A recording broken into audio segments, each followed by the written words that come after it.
thiên tu nói rằng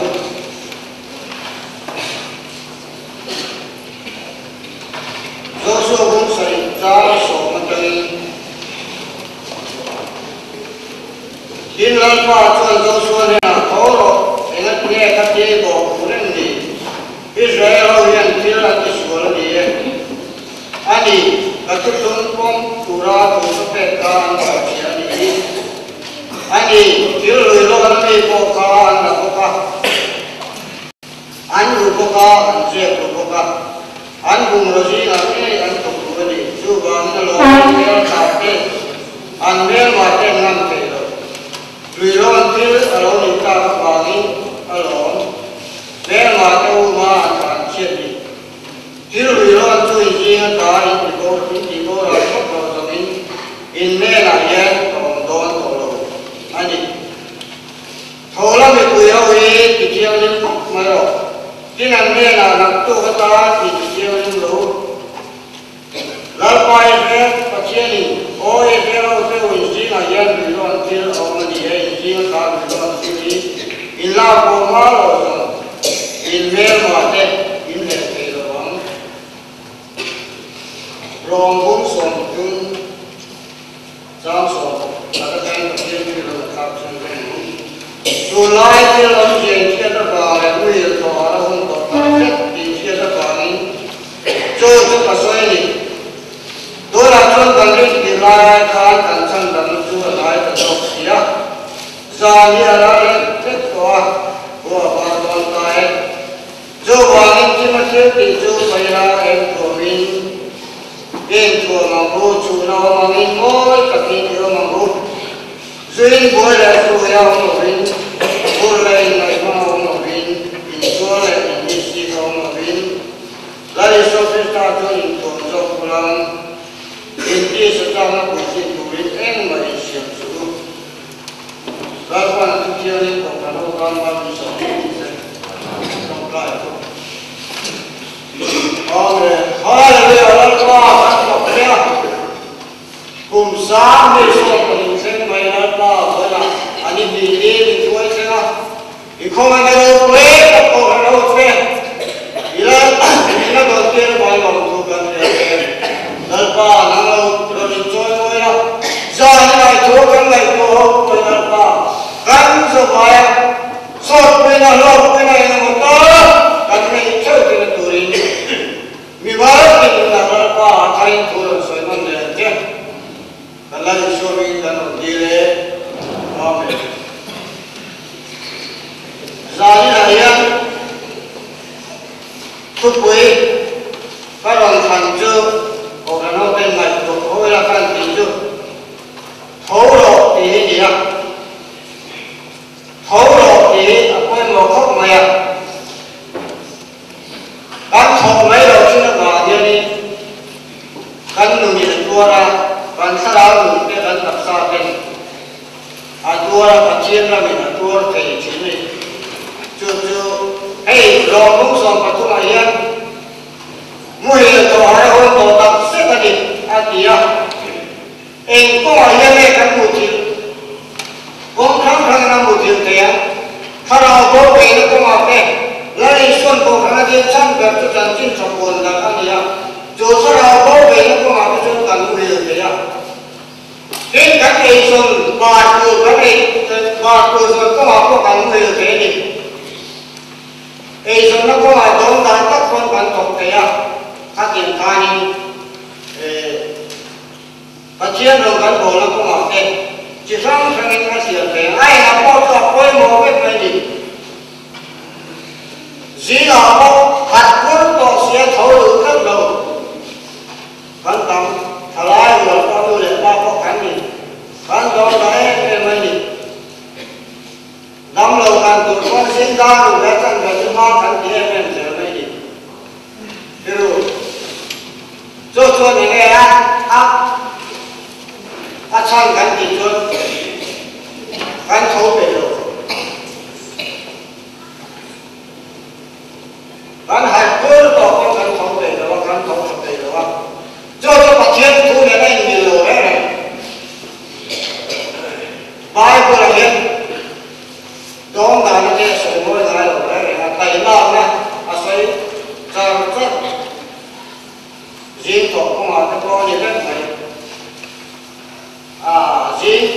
chỉ là cùng thắng chỉ vậy nó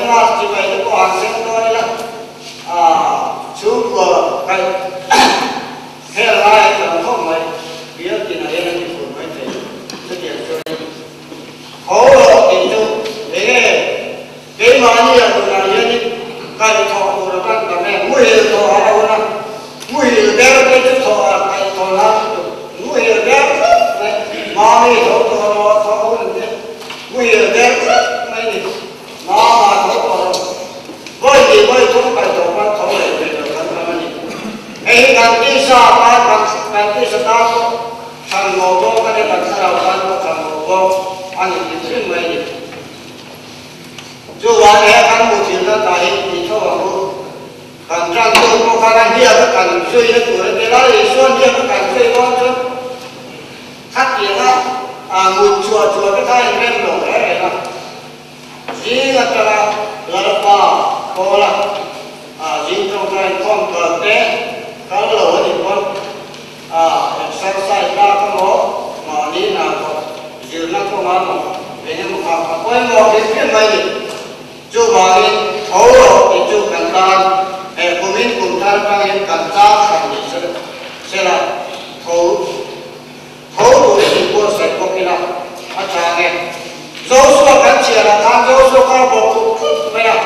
if they qua tên mà chiến trận quân này dễ cô của họ anh là chúng ta dễ cô của anh là nó khá ai có cái kế lời con có về rồi là mà sẽ anh mình anh lâu mệt rất anh đi sống chung luôn này anh còn thật ta là tham dấu số cao bộ mẹ đi luôn mẹ đi luôn nó sụp ta áp bộ của mình mấy gì cô bà theo con anh gì trước tiền cho đi chúng ta chân và chia thì thế thấu rồi để nó chỉ là bộ của mấy gì anh gì kể như cô hãy có cái xuống là gì đó càng xuống cái xuống nào càng phát cái xuống nào càng gắn xuống nào mà cán bộ thuộc lên nó cả với cán thổ này hay là chính do lý là cán tiền xuân không phải là những cái cán bộ do liên chứ là phan kiểm đó rồi cán bộ tôi sao nên cái gì cơ không rồi thiếu thờ con tập con mình vô rừng thôi mình cho vào đi khá là chân cho con cán thổ chỗ khá này dấu số của con thổ rồi in sĩ là hiện in cái chiếc hình đồ lùi loan chiếc con này nó là gì lùi loan chiếc rồi nghe cái mà đi là xuống về cắt cái mà đi xuống ống tặc miếng cụ lúc này là gì hay chiếc chiếc nó vào trong không rồi con không phải chiếc phì mà không ạ chiếc chiếc nó vào trong không rồi con nào nó cái mà đi là nó gì cái mà đi không phải chiếc phì nào không nằm mà con không phải chiếc phì nào chưa đâu này chỉ là cái chiếc nó mới cờ khe mà chiếc kia cái chiếc đồng bó của nó cờ khe phát triển cái tên chủ là biết là rồi là bé sản xuất này không phải chiếc phì nào cả gì cái đồng bó nó của nó có khăn hát sản xuất xiêm sạch thịt kia nên là tổ nó của cái số hát sản xuất xiêm vì làm cái ta đi của chủ nó của đi nên nó của nó con hát sản xuất xiêm thịt kia chua gì cái là cái thổ cái đầu quả thì này cái là cái chuồn ốp thì này chua quay khóc này chua vài cái mà đi xuống ống cái mà đi đâu đây về thì nhìn cái phim gì chiến gặp vượt qua hành là qua giờ nó chỉ lúc cái này gì miếng rồi thì giặc tu chuyển nó cái mà đi là ống chuyện này chua bằng cho đi cần kim cái gì nào cánh gì tù rằng cánh gì qua vào có gì sẽ là đây suốt cho là nó mà kita ka rồi saya mangi anh đi cánh xuống của ta cái gì nào bé sẽ đất bé tôi là nó một thật thế ta liền chuẩn nào có gì nào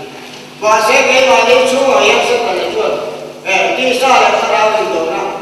các tiền các anh này là dù bạn cần tôi phải phốt rồi mà cho tiền chuẩn cái nghe đâu để nào không biết tiền đâu mà nghe đâu nó cả chiếm lắm giờ nó thừa có cái mòn chỗ đó nó khá nhìn miếng lâu bấu giảm thì nó khá nhìn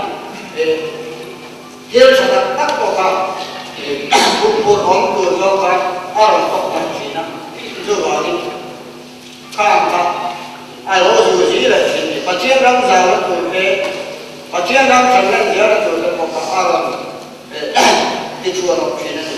từ cuối không xuất hiện chùa chỉ ông thế à hay mà ra là cái này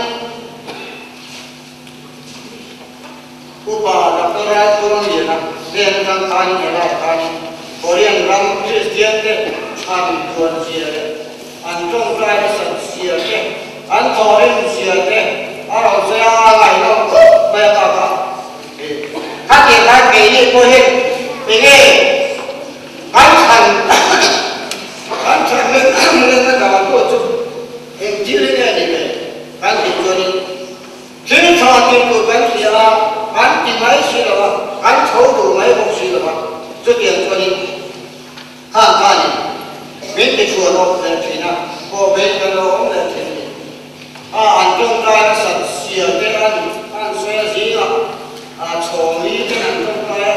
đá trong cái đá chân cái đá sấy chân cái chuyện đá này rồi sầu mày anh trong trai xe về mình cái là tôi có một con thỏ đến việc mà có ai đâu cái nào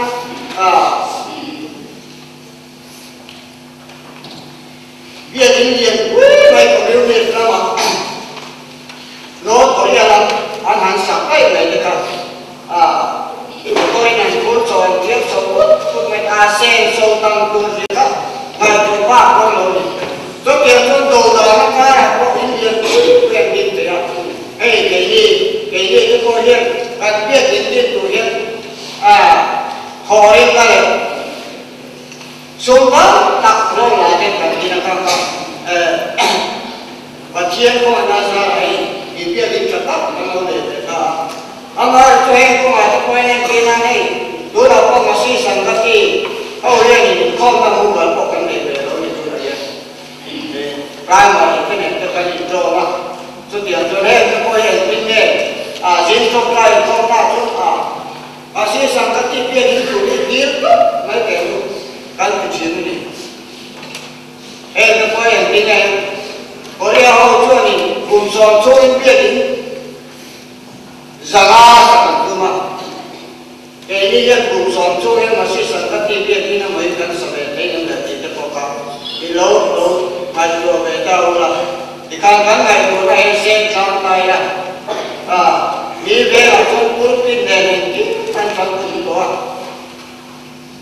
cái này chú là buổi khác khóc mẹ em có gì để cố gắng không cái dân giờ có là coi dân kan ngai ko na te kan sen so ngai le ko me tiền cho đi hey pa to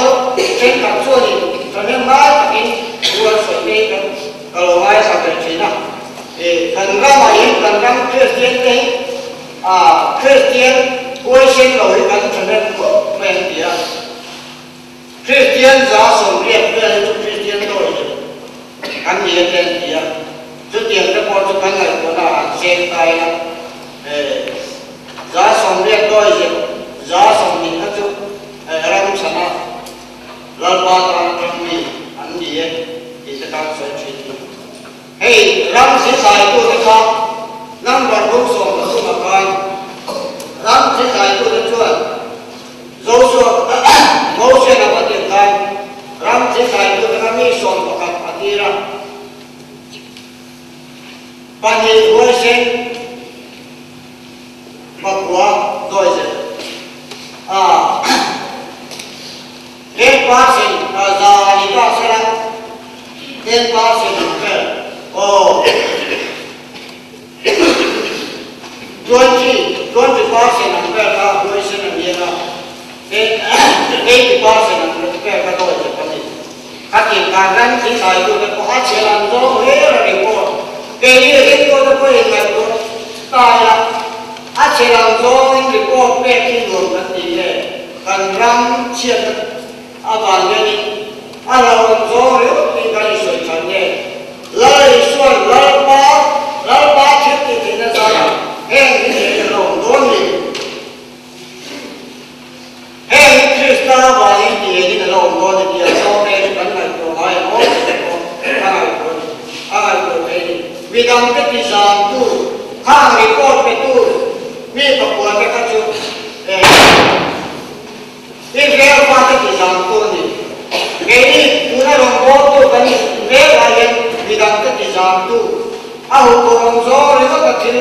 thiếu chỉ về cái gì rồng cổ là chúng ta làm thế mà là của chúng ta đấy làm thế kan về lóc lửa mà anh ấy các thao cái chung gì quên đi à khao cái gì mà này một gì à em mà cái mùi gì rồi phải cái gì rồi kan rồng cổ này em là cái đó rồi ram cái đó rồi này जो बागी जो सुआ के चुआ पहले पते चुआ ध्यान थक चुए को kan về kan chua lại bao lo cốt chua kan cho của nó như vậy ध्यान थक चुए nó gì à lại cái gì đó có khá ra đâu của nó khai có lẽ ta mình đi mày ra đâu của nó khai cái gì cái chỉ phải hỗ trợ ta cho ăn chỉ việc sẽ phải cho ăn sầu về và chiến cũng sẽ phải cho ăn sầu về chứ đấy thì kan có lẽ ta làm nó sầu nó được việc đó đặt cả cho mình còn cho ăn giá anh ấy cái món đấy mà đi xem ra đâu bị rất là bạc giá rồi có lẽ ta ăn thì ta chỉ cần tiền chứ tiền cho anh ông còn gió nó bị thiệt rồi đâu với là cảnh từ nay còn không trong cảnh cầu đâu bé là về ông còn gió nó bị thiệt rồi lấy ba ra là và chiến chưa thì thế này cảnh này hết rồi này hết cùng ta cho tôi biết được ta xem là cuối cùng với ai thôi sáng đi sâu cho cảnh ai tham dự của mình cùng ta làm được mà sâu cùng ta là cảnh trong tuổi nào cho nên phải làm cảnh riêng được ta là kể cảnh về cho cô hồn lẽ này tụi tôi lên vé mà tụi tôi lên có sống cảnh vậy tôi là gì còn phải nói về để nghe và chiến chúa nó chưa thì thấy ai là cũng được cái bùa khăn cả chiến tôi thì làm ngay tôi chiến tôi chúa chiến thì thấy chứ cái mà nghe cần văn của ta là chiến thì biết về và chiến tôi cũng chiến thì thấy chứ cái mà nghe hiện nào mà cái mà nghe chiến thì thế nào mà cái mà thế nào mà ra rồi thế nào mà chưa hoàn ra sana lần ba hai trăm tuổi rồi cái gì cô sẽ tiếp được quay một khóc này xin nó cần có coi con người nào có phải chia thì nó chúng ta nó quay một khóc này làm sao nó là gần pastor này pastor sống của lạp thằng nhưng để thằng đi á pro pastor sống của sari lạp thằng đi á khang ai có khai người nó tu na chan mari biar tu pastor Reverend Alvin dia kia ni puina tu jang soya aro koi ko me ata cho jang soya ta to ka ko ga no ta koi han khilai re ta chai do dina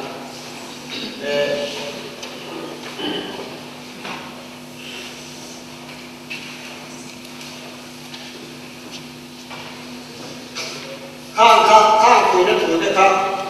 cái đi tan có đến tu cái dòng con tu cái dòng trong con quay một cái cảnh pastor tám trăm người đó pastor thà nhìn tu tu đó nè riêng trong cái cái đó có cái gì có mà đam lâu gì có mà về thì nên tu tu này là quá hàng ngày có lúc sẽ là những đầu mưa không có cái ai mà lâu đầu đời mất dem thì từ này là what in the world không có cái anh gì là in cái về nào thì nó sẽ có in đâu từ này là anh gì này in cái về nào sẽ tiền cho in anh có từ này à in các lô có thuộc ta là đây cái mà thì người sẽ không ai có cái bên của mình thì tất cả người nó thuộc tất cả sẽ rồi người nó đi học mà pastor second class của vậy luôn pastor third class mấy số người mình đi của mình đâu mấy số người xin nó đi vay vào cái cảm thấy pastor không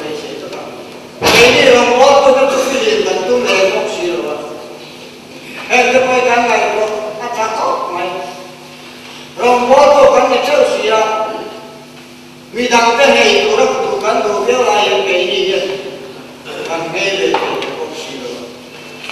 sum là tu lệ không xí rồi anh tập sát ta chăm nhớ rồi anh cái gì này anh dùng một lúc bây giờ từ lại cho mình các con nó ra mình chia phía định nó ra các cho mình xem được bên cái coi cùng thay trang em cho em cái cán bản sang năm ai cũng này của mình là trang chuồn lấy gì thiên thiên thì thế nào vào đi các tập sai mà thiên thì nó đi vào đi thiên trên của nó đi vào đi các tập sai mấy giờ té cũng qua té sao đó té lùi nó tụi nó đi rồi và thiên nó đi à có đi lên cái con là khác nên ra là đi lên thì đó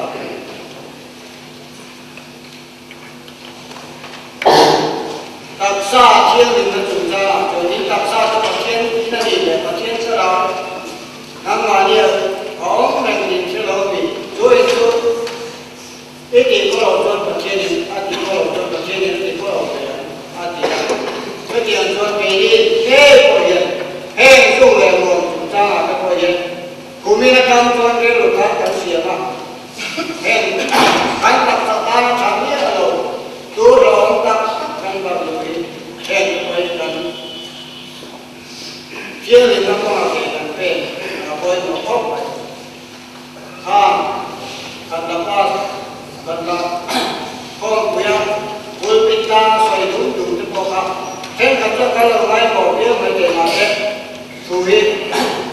khá là cái lớp cái quay ở đây mà là đi cầm rồi tụi tôi cầm rồi xuống mà ai lên được quy nhìn cái bộ ngoài phát triển thay cái mà giờ thuốc hà tập chắc thì mới là thuốc rồi sân gồm đếm rồi quay cái mà đi tan cầm rồi anh chị em ở trong sân tôi tháo ra nó rồi sân trường tan cái thằng cần tan cầm năm cần tan chứ gì thế nào cần tan nó sồn năm anh chị biết anh là chỗ cái lô còn tại hết rồi viên thuốc chân nặng tắc và trên thuốc xuyên là xem cái lô còn tại hết rồi cái lô hết rồi đi và trên thủ có cái mà nhận chưa thì thế nó là không thể nó nổi rồi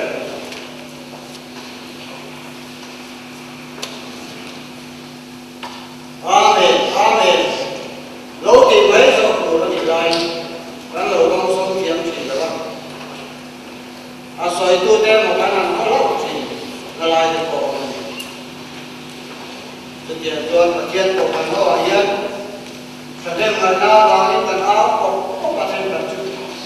mà rồi đầu đông số kiếm rồi cái cổ căn nó mất kìa thì đến con thì sẽ làm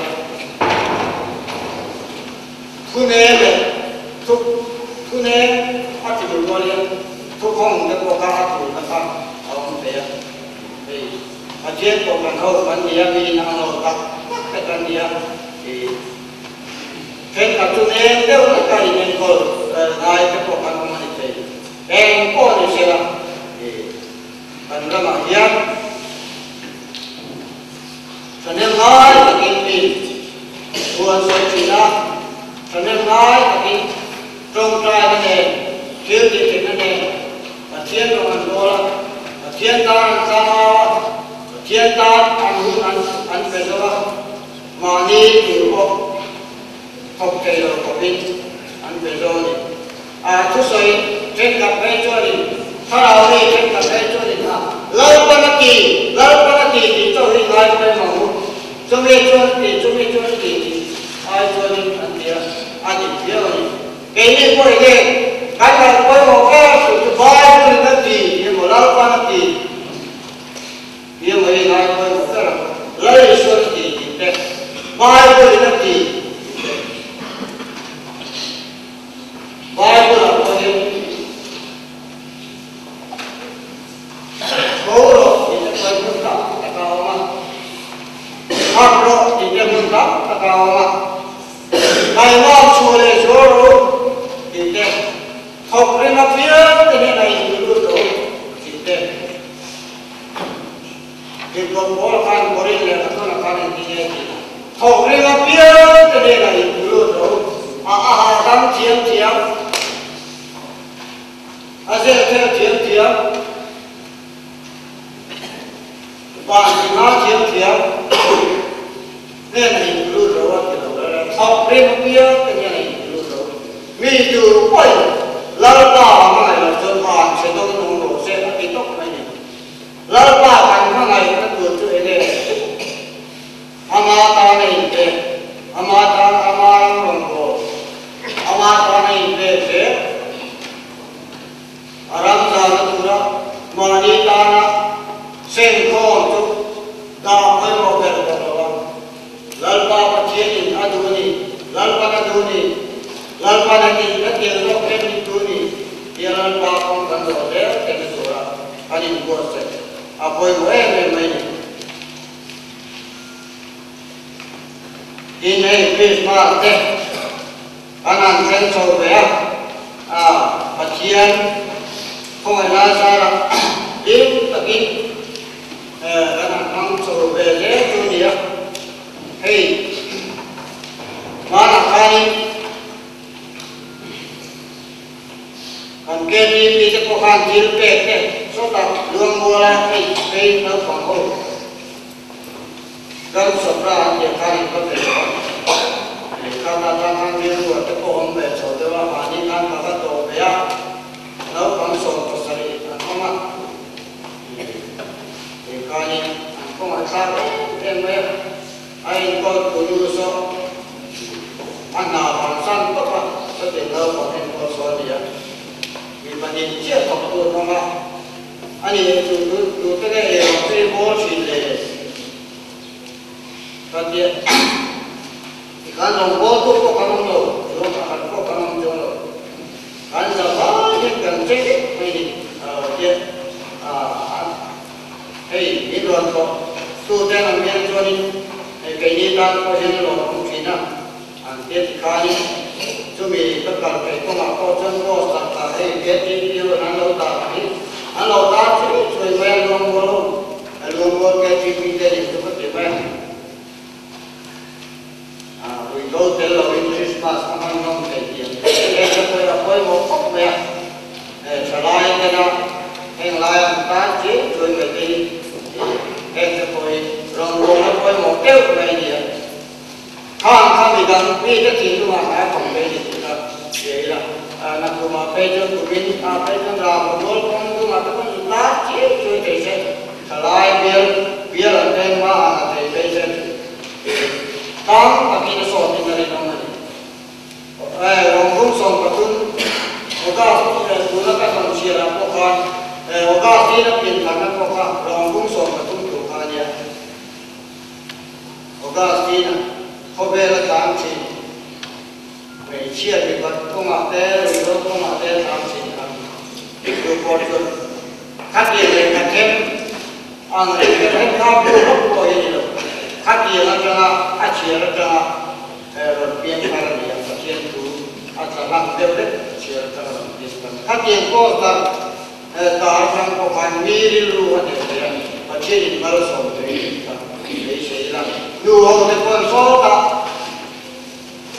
cái theo cái mình sẽ tập trong quê mình thì có khăn có gió là không có này cái sản phẩm này cái làm xong cái xong cắn xe đây là yên trần quê nói cắn xe đây là yên đường suối đường thấp nó có này mình buôn tay như rồi cô là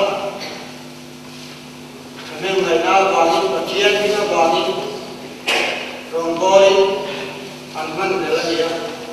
Cái gì chưa phát triển cái nó mà to là gần như thế mà xuống lệ khoai đâu còn chỗ cái đầu tiên về cái thằng này mà nhiều thằng trẻ mà to còn thế chứ anh này thế chế lúc các bây giờ một phần tên làm gì này xuống hai này gì đâu các hiện khai làm cố nghe đặc sản khác hiện vào đây thì chưa được vào khai rồi nghe đặc sản thì phát triển ở sân rồi quy nói mình có thể là quay còn cần rất là phát triển quy rồi này in đưa hồ ra là mang làm khai còn các cái cô mà sẽ cần chúng ta về lâu này rồi sợ cái bộ để cần in trên để phát triển khai để thiếu phải là thiếu thì phát triển thiếu phải đi để số tiền thì thôi chia là đúng thế để nói là các bộ phận của ta vì cái ta thiếu thì chẳng thiếu phần rồi là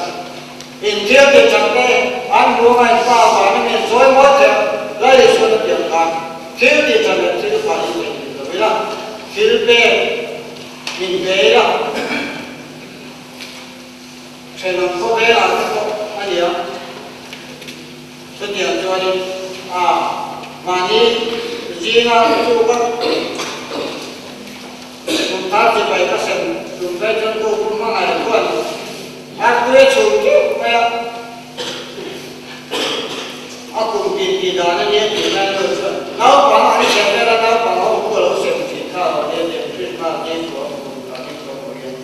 các chuyện cái chỉ đầu cái lần cái câu hỏi lấy số cái nào papa mình bé akan hiện khang là không cái câu hỏi làm kinh số gì à cái này có chữ bé kinh vì đằng ta luôn vì đằng ta ngừng bé cái học nghiệp của một các nước rồi jadi cho nên có cái form cái chúng ta thấy काम से रखाई गई लोग ये जंग का लोग से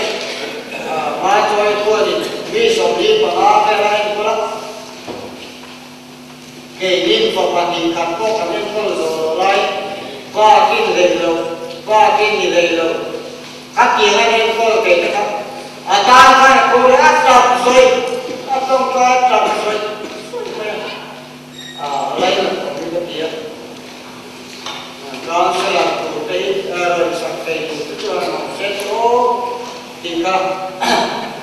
ni sokan kakak besi nam cila pasal an mami tulai kacang ram tulusya sanjur mai ke sanjur berkoni tulusya tak dia pun banyak dulu orang pun tu kalau kita pakai soya kakek kali ini kakek kali orang an mami mana ya kan sebel ini kan lebih बहुत आराम का जो करते अच्छा है बाकी कंचे पे लिए का डबला कंचे पे नाम नाम बोलते कंचे पे प्रोडक्टिव फॉर्म है ताकि उसको जो विदाई को जो अलग से कहना मतलब तो देखो जो हम बोल रहे हैं काम कंचे तो काम तक वो जो ने पूरा जेल और आके कोई जेल आके कोई जो ने मार जो बोल थी ना मन बाला man lo chú na sa reverend chin wa sa ko ka tu so ya tunga ni pa khani baram bona ni ran tu de ka do